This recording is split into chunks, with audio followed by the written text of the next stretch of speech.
సార్వత్రిక ఎన్నికలకు కాంగ్రెస్ సిద్ధమవుతోంది. ఎన్నికలకు సమయం దగ్గర పడుతుండటంతో రెండు రాష్ట్రాలకు చెందిన పార్టీ నేతలు అధినేత రాహుల్తో వేరువేరుగా భేటీ అయ్యారు.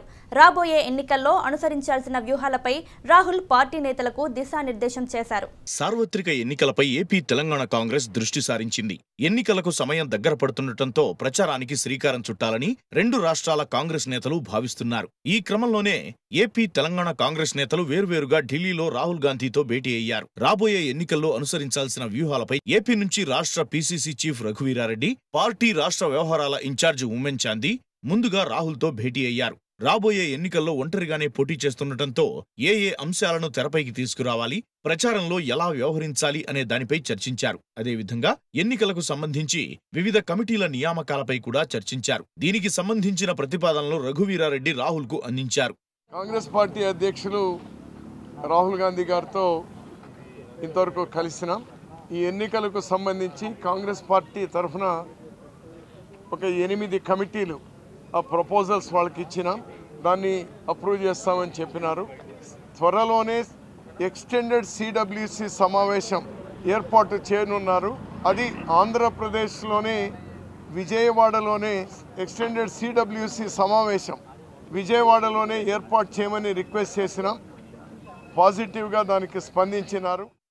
అనంతరం తెలంగాణ కాంగ్రెస్ ఎమ్మెల్యేలు రాహుల్తో సమావేశమయ్యారు. పార్టీలో జరుగుతున్న ప్రస్తుత పరిస్థితులతో పాటు సార్వత్రిక ఎన్నికల్లో అనుసరించాల్సిన విధానాలపై ప్రముఖంగా చర్చించారు. అసెంబ్లీ ఎన్నికల పరాజయానికి గల కారణాలపై ఆరా తీస్తూ రాబోయే ఎన్నికల్లో వాటిని మళ్లీ పునరావృతం కాకుండా చూసుకోవాలని రాహుల్ సూచించారు. అందరూ కలిసి పోరాడి లోక్సభ ఎన్నికల్లో విజయం సాధించాలని రాహుల్ దిశానిర్దేశం చేసినట్లు पार्लियामेंट इलेक्शन में सब लोग मिलके एकजुट का साथ लड़ेंगे और जो डिफिकल्टीज प्रॉब्लम रहा विधानसभा इलेक्शन में कैसे हम लोग स्ट्रैटेजी बनाएंगे, उनको फेस करके पार्लियामेंट इलेक्शन में कांग्रेस का अच्छा रिजल्ट होगा, इसका बारे में डिटेल्स बातचीत हुआ। तेलंगाना में ज़्यादा से ज़्यादा पार्लियामेंट सीट लाने के लिए बात किए और राहुल जी को भी प्रतिश्रुति दिए हैं। మొత్తానికి ఏపీ తెలంగాణ నేతల్ని సార్వత్రిక ఎన్నికలకు కాంగ్రెస్ అధిష్టానం సిద్ధం చేస్తోంది. మొన్నటి అసెంబ్లీ ఎన్నికల ఫలితాలు రెండు రాష్ట్రాల సార్వత్రిక ఎన్నికల ఫలితాలపై ఎలాంటి ప్రభావాన్ని చూపకుండా ఉండేందుకు వ్యూహాలు సిద్ధం చేస్తున్నారు.